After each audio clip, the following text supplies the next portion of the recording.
旅人、こんにちは。フォンテーヌについてもっと知りたい？私でよければ案内してあげるわ。記者の勘が言ってる。君と一緒に出かけたらきっと面白いネタを見つけられるってね。フォンテーヌはあらゆる水の上にあるんだけど、その水自体周辺地域よりもはるかに高い位置にあるの。だからここの水域を湖と呼ぶべきか、それとも海と呼ぶべきかについては未だ議論が続いてるらしいわ。もし高いところからのんびり景色を眺めたいのなら純水船に乗るのがおすすめよ。船上でメルジーヌのガイドが語るフォンテーヌのフード文化に耳を傾けながらゆったりとしたひとときを過ごすのは最高に気持ちいいんだから。そうね、観光するならフォンテーヌ邸から見て回るのがいいかしら。フォンテーヌ邸はフォンテーヌの要となる都市で、この国のすべての公務はここで処理されてる。アクアロードターミナルを中心にその周りを立体的な円を描くようにして観光スポットや生活エリアが分布してるの。フォンテーヌ邸で一番重要な建物といえば言うまでもなくスチームバード新聞社というのは冗談で、フォンテーヌの最高権威を代表するパレメルモニアよ。フォンテーヌ邸の最高層に位置し、最高審判官ヌビレット様の執務室をはじめ共立邸、出立邸、マレショーセファントムなどなど全ての行政機関の本部がここに集まってて、秩序正しく毎日大量の公務を処理してるわ。パレメルモニアの下にはフォンテーヌ邸の生活エリアが広がってるの。フォンテーヌ邸はグルメ、芸術、ファッションなどいろんな分野で注目を集めてるから観光地としてもすごく人気なのよ。フォンテーヌ邸の下水道にはサンドル川って呼ばれる場所があって、そこは昔からフォンテーヌのグレーゾーンとされててね。日の光が当たる地上に対し、ここは影に覆われた場所。フォンテーヌで起きた様々な事件の手がかりが見つかることもかなり多いの。記者という職業柄、私もサンドル川に情報筋を持ってるわ。でも秘密ね。ナビアとの関係のおかげでここではかなり融通を利かせてもらってるの。なんたって彼女の率いるスピナディ・ロースラの拠点だからね。水の国フォンテーヌの水中世界も一見の価値があるわ。その圧巻ともいえる景色を目の当たりにすると神の目を持ってて本当に良かったって思えるの。じゃないと重苦しい潜水服を着て潜るしかないでしょ。そういえば君も素潜り派よね。大水期以降過去の歴史や建物の多くが水に沈んでしまった。そういった歴史探索を題材にした新聞コラムはずっと高い評価を得てるの。でも一方でそれに便乗した詐欺事件も多発してるわ。ここにいるとなんだかほろ苦い愛と希望を感じるんだけど、なんででしょうね。ここはエルトン海溝と船の墓。かつて無数の船が沈んだ場所で亡霊が潜んでるって言い伝えもあるの。数百年前ここでフォンテーヌ海軍白い艦隊と巨獣エリナスが死闘を繰り広げたそうよ。その戦いでフォンテーヌの地に災いをもたらした巨獣は滅ぼされた。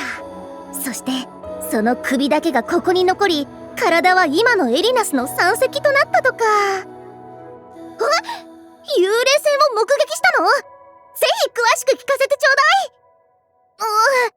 い。うっかりリフィー地区に入っちゃった。サーチライトの光に当たらないように気をつけて。って言ったそばから当たっちゃったわね。こんにちは。私たちはここの囚人ではありません。これはスチームバード新聞の記者証です。身元確認にちょっと時間がかかりそうだね。いっそのことこの時間を利用して辺りを回ってみない？ここってなんとなく雰囲気が暗いわね。水中だからかしら。ま、せっかくだし、メロピデ要塞の主、公爵のプライベートについて話を聞いてみましょう。ふむ、誰にインタビューしようかしら。ねえ、おすすめの人はいる？よし、無事上陸。やっぱり陸地の方が安心感あるわ。もう二度と脱獄犯扱いされないように気をつけましょう。フォンテーヌ邸の北東、エリニュス山林地区の北側にあるのがかの有名なフォンテーヌ科学院。いや、正しくはフォンテーヌ科学院の跡地よ。この場所に科学院を建てたのは創立者のアラン・ギオタンなんだけど、その横には妹のマリアンを記念するための公園も作られたんだって。今はどっちも廃墟になってるけどね。フォンテーヌ科学院の元上級技術官エドウィン・イースティングハウスがアルケームを用いた実験をしていたら大爆発が起きて、辺り一帯をめちゃくちゃに吹き飛ばしちゃったそうよ。その事故で今の不思議な光景、直感とは相反する奇観が生まれたの。でもあまり近づかない方がいいわ。二次災害が起こるかもしれないからね。フォンテーヌ科学院から生み出された発明品は人々の生活に多くの変化をもたらしたわ。クロックワークマシナリーやフォンタもその例ね。スチームバード新聞の読者からも科学院の近況が気になるって声が多く寄せられてるの。新聞社から現地に派遣された記者たちが科学院の調査や取材をしてるんだけど、研究員にかなり警戒されてるみたいで。旅人、もし何か情報を知ってたら教えてくれると助かるわ。科学院の南側にはフォンテーヌの聖地と言われるエリニュス島があるわ。伝説によると全ての水脈はエリニュスで合流するらしいの。島で最も有名な観光スポットといえばズバリエピクレシス歌劇場、法廷となる場所よ。正義を信仰する国フォンテーヌでは審判は大人気のエンターテイメントなの。エピクレシス歌劇場の審判を見ずしてフォンテーヌに来たというなかれって言葉があるほどよ。歌劇場の前にある大きな噴水はルキナの泉っていうの。噴水にモラを投げ入れて願い事をすると叶うって昔から言われててね。あとこんな伝説もあるわよ。あれ？ナビア、それにクロリンデさん、どうしてここに？シャルロットこそなんでここにいるの？ああ、クロリンデとはさっきここで会ってね。それよりフォンテーヌ邸でユーフラシアさんに会ったけど、シャルロットを探してたみたいよ。編集長が？ごめん、私行かなきゃ。フォンテーヌの案内の続きはまた今度で。本当にごめんなさい。なんだ、私の相棒にフォンテーヌを案内してたの？じゃあ続きは私に任せてちょうだい。ちょうど勤務時間外だから私も同行しよう。ほんと？助かるわ。それじゃよろしくね。シャルロットったら相変わらず慌ただしいんだから、ユーフラシアさんの呼び出しがいいことだといいんだけど。さてと、相棒、さっきは北から回ってたの？なら次はエリニュス山林地区を案内してあげる。ここ一帯の森はすごく幻想的な感じがするでしょ？植物も景色も他の場所とは全然違うの。例えばあそこ、強風が吹き荒れてるでしょ？あの湖の中心からは水が湧き上がってるんだけど、その風は人々をそこから遠ざけてるの。湖には湖中のウィーピングウィローって木が生えてて、伝説じゃ湖と同じ色だって言われてるけど、なんか枯れちゃってるみたいね。そうだ、山林地区には音楽にまつわる装置がたくさんあるからいじってみたら？これが結構面白くって。でも一体誰が作ったのかしら？音楽といえばおのずと古代レムリア王国を連想するだろう。おのずと？クロリンデ、なんだかよく知ってるみたいね。エリヌス山林地区で私が一番詳しいのは、ザ・ラスティラダーって酒場ぐらいかな。この辺りはピトの縄張りなんだけど、サンドル川と似てて、多くの情報が交わる場所なの。ま、何も知らない人がここに来たら、ただの酒場としか思わないでしょうけど。そういえば、このボロボロの船にも実は歴史があって、かつての白い艦隊が乗ってた鋼鉄艦の残骸なんだって。モルテ地区については、あまり詳しくないの。だって住んでる人も少ないし、あの霧の中に立ってる塔もなんだか不気味でしょ？ちょっと近寄りがたいんだよね。あ、ここに紹介が書いてある。どれどれ？水戦十字結社という組織によってイプシシマスの塔が建てられ、ねえ、聞いたことない単語ばっかり。水戦十字結社は過激な違法組織で法廷も認める犯罪集団だ。この塔も数百年前にすでに封鎖されている。ナビアが知らないのも無理はないだろう。つまり知らない方がいいってことね。お？この下にも大きな遺跡があるみたい。だけど私、歴史はあんまり得意じゃないんだよね。その遺跡も水戦十字結社の建物だったんだろう。次はブロー地区に行きましょう。あそこなら詳しいから。あの山はモンオトンヌキ。スピナリロースラの発祥地、ポアソン町は山の西側にあるわ。今は地下の小さな町だけど、フォンテーヌがまだ大水期に見舞われる前、ポアソン町は賑やかな港だったんだ。そうそう。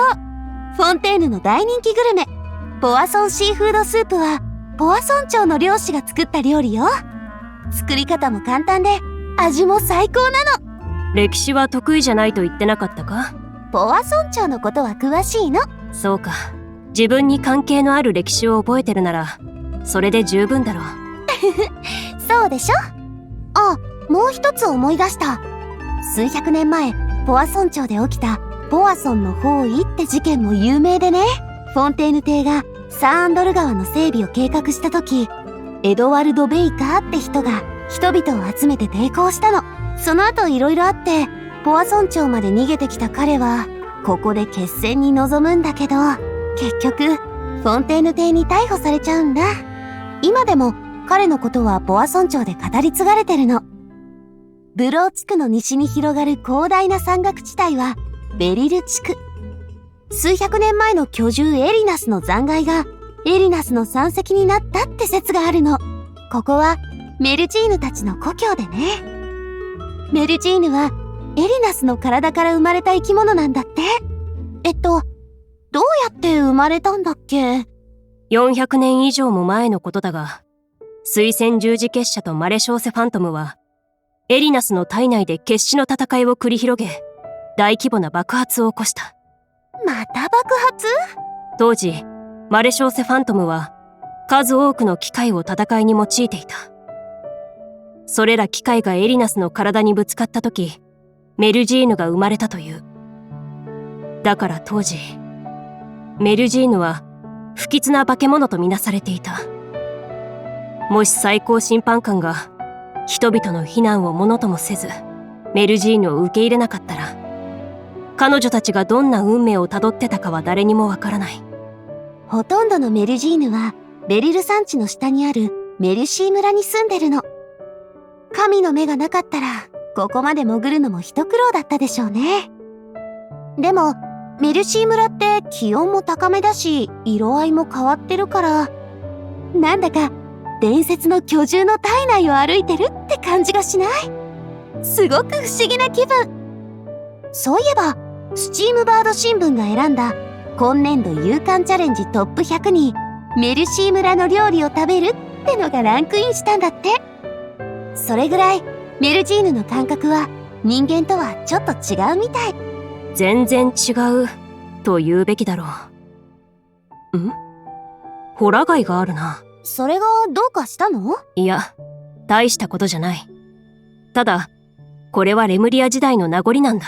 ああ、そういえばファントムハンターって確かレムリア。そうそう。レムリアが滅びた後の魔物を倒すのが目的だったんだよね。ああ、数千年前にレムリアが滅びて深海に沈んだ後も、人間界に残された魔像による被害は続いていたらしい。その魔像を退治するために創設された組織がファントムハンターだった。フォンテーヌの水域の外れにポツンと浮かぶペトリコール町の下には古代レムリア王国の遺跡が残っている。そこを訪れる機会があれば、かつての王朝の痕跡を見つけられるかもしれないな。レムリアの音楽は公海に響き渡っていたという。そんな王国のきらびやかな歴史に息を飲むことになるか、それとも探索が徒労に終わるか、どう転ぶかはわからないが、いずれにせよ、今の平和で美しいペトリコール町からは、王室の爪痕はもう見られない。数千年って年月が経ってるんだもんね。旅人、少し疲れているようだな。ま、仕方ないんじゃない？一気にいろんな場所を回ったんだし。そろそろポア村町に戻ろっか。